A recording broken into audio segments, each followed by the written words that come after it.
Well, good morning. Good morning. Hope everybody's having a wonderful Tuesday, which is sort of a Monday, but probably also a Tuesday for us around here now that we're closed on Mondays. Call But it Double Monday. double Monday. I imagine you were here for a little bit yesterday. Mm-hmm. Yep, Yep. that's the way it goes. So, guys, welcome Michael Israel for another Tech Tuesday. Drop us some questions, anything marine tech related. We'd love to try and help you out.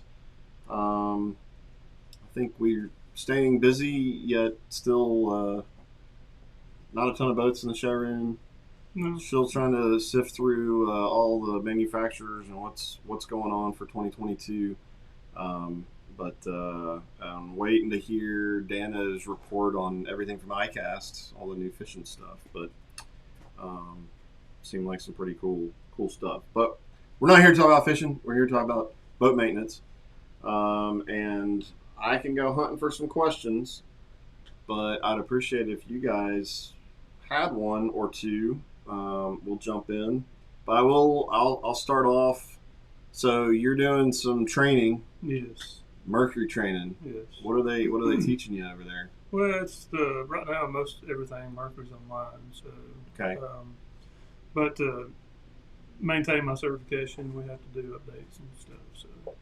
So that way don't fall behind when new motors come out. So we got a V8 and a V6, and I technically haven't done any official like major classes on those. Hmm. So I know probably the least amount. Okay. Than the other guys do on the V8s and V6s. I mean, I know pretty much what I need to know, but Gotcha. there's some nuances of those things that those classes teach. So that's what I'll be doing when I leave this spot today. Gotcha. Go jump on and learn. So I mean, is there any new stuff that you're seeing? I mean, any unique stuff with? I don't know. There's Mercury's not planning any major. I haven't seen major changes or anything like that for 2022. Probably I mean, not. Motors It's new probably if they do, it'll be adding to the current product. I know they've got a new, which I actually just took a class, like a little small, 1 hour class on. I'm trying to remember what they called it. It's a system. If you fall overboard, enough. Okay. you wear it on your wrist. Oh yeah. Or remote control, you wear it on your wrist, and if you fall overboard, it'll shut the engine down. And then if you have a passenger, they can wear one too. And then there's an app that if it's a real emergency, you can can tell it to come save me. I think Brian Latimer played with one of those. Yeah. I don't think it was Mercury brand, but seems like an interesting. In the Mercury kill one, switch. I believe it works on multiple platforms too. It's not just like you have to have it on Mercury. So it's a NEMA based system, and there's different ways to hook it up to other manufacturers as well. All right. Well, I'm gonna pull a question out of the Yamaha group. I was going to say though, we just got some. It's officially a first aid kit up in the loft, but it also has like some tools in it, some safety gear, and different Okay. things uh, for everyday needs on the water. So it all comes in one little kit. Looked like it was a pretty neat little device. So somebody's looking for something like that for their boat. It's all in one kind of deal. Go check it out in the loft. All right. Sorry, guys. I'm trying. All right. So I just saw there's I can't bring up the photo, but it looks like an older 90 horse Yamaha four stroke. Any idea on motor age by looking at it? Yeah, that looks like it's probably early 2000s. All right. More likely. So the guy did a compression test, just turned it over cold, 120 to 140 across the board. Is that okay? Probably. Anything else to check on that motor? The thing with that engine, in all four strokes, a lot of people do compression checks like old two strokes, and there's certain ways. And actually, there's some two strokes out there you can't just turn them over. You have to do compression checks a certain way. So With a 4-stroke, you have to try to get the throttle valve wide open Okay. because they don't breathe well enough to give you a true accurate number. So you need to have the throttle open. And so with the throttle open, the engine that he was just showing is probably going to be somewhere around 200 pounds instead of those numbers there. But if you don't open the throttle up, the numbers will be around that number right there. So if you're doing an Optimax, you have to pull the kill switch because the compression will bleed into the air injectors, and you won't get an accurate number. So you usually get about like a Pro XS, you'll usually get an average of about 90 pounds if you don't pull the kill switch, and you pull the kill switch, you end up getting an average of about 110 to 120 pounds. It makes that big of a difference. All right. Well, again, guys, I'm gonna grab some questions. I found one in the Skeeter group that'll take us into some electronics discussions, which we seem to have a lot of these days. Let me get it up there.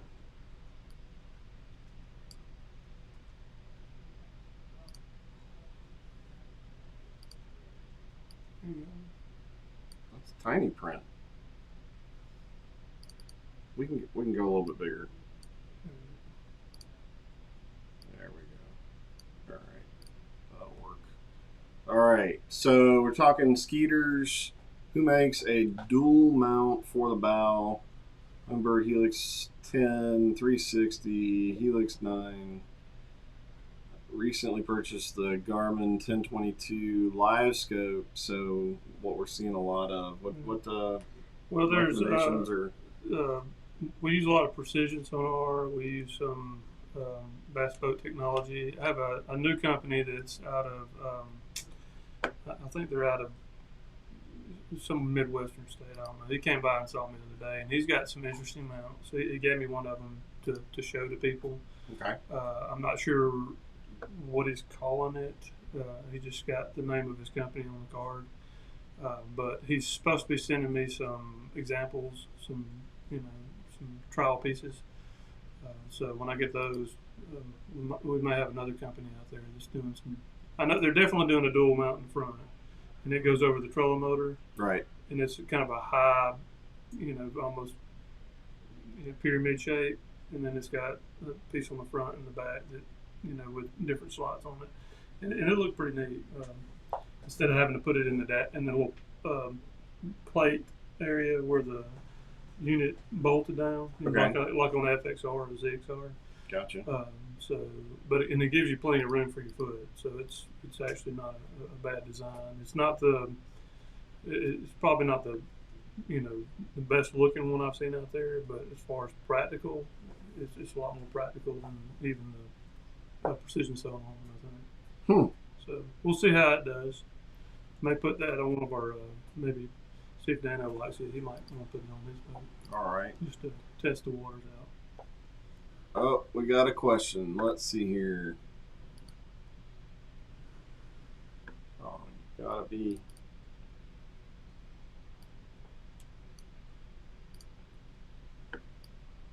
Oh, my sizing's all messed up. This is what happens when you take a week off. Mm-hmm. That's my fault, though. Oh, look, came over there like kind of Woo, flying in. All right. Could you run a 360 and Mega Live on the same graph? I believe so. I haven't messed with the Mega Live yet, so I don't have a good answer for you. But my understanding is you should be able to do a Y cable. Now you might not be able to run a 2D. You have to pick which two you want more than likely because there's a Y cable. So the Y cable should wide in to be able to use that. I don't know if there's going to be a new Y cable. When we went from 360 to like the 2D Y, that we had to, when they came out with the Mega DI, we had to run a different Y cable. Gotcha. So I don't know. Yeah. I don't know if they'll have a tri cable or something like that. Tri cable. Well, because most of these, they have a DI. Right. And then you're gonna have a 360, and then you're gonna have Mega Live imaging. Yep. So I don't know if you. I'm pretty sure you'll be able to do at least two of them. I don't know if you'll be able to do all three of them yet. So all of the pro. I know Wes Logan's played with Live, Matt Herron. But the Hummingbird guys on the tour probably did their installs on those, right? More I don't likely, think they. yeah. I think that was they came in and just in time. I haven't touched one Yeah. with my own fingers yet. So we're still anxiously, certainly have not hit the shelves yet, but I think we're still got folks looking for 360s. So Yeah. are you kidding me? You're gonna do this again? Sorry, guys. Failure. I'll be better next week.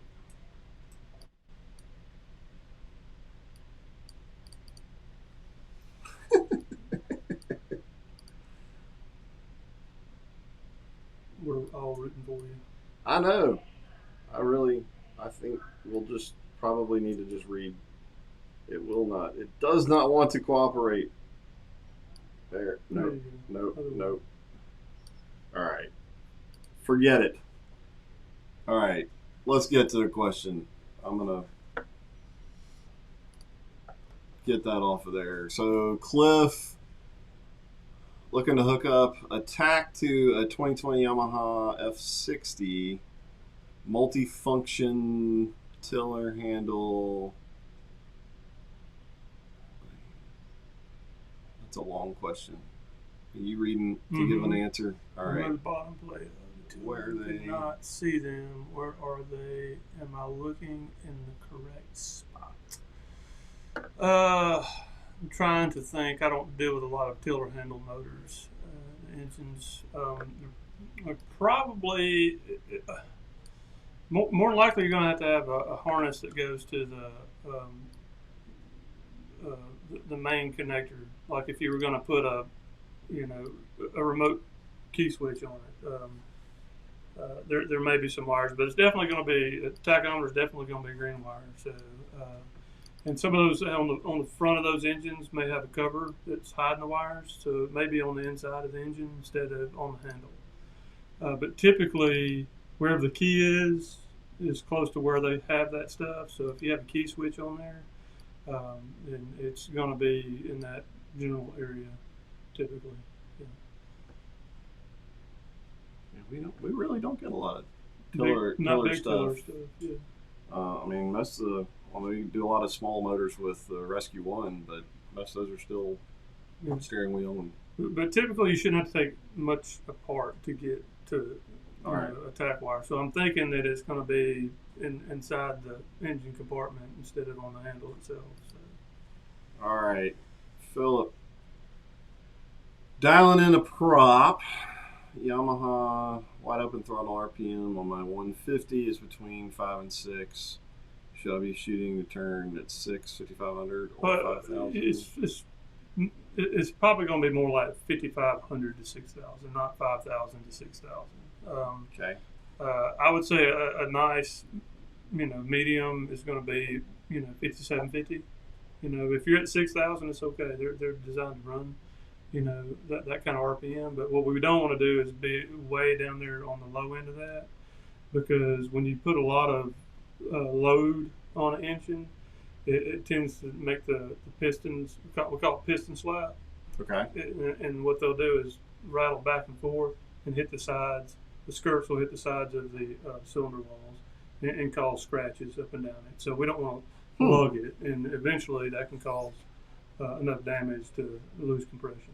So you're not just losing out on speed. No, you can actually, you can, and it can be bad on the gears. I've had people, and not many on like outboards, but I've had some folks that had V8s, and they were on an inboard, like IO, and they didn't have a really good gear ratio to be running like a high pitched prop, and they tried to run it anyway, and they would destroy the upper. Okay. But hadn't seen a lot of that on an outboard, but you can cause some damage to the cylinders. All right. So I think appreciate the questions, guys. We covered a few things. That'll be a short one for today. Oh wait, we got. No, Tim.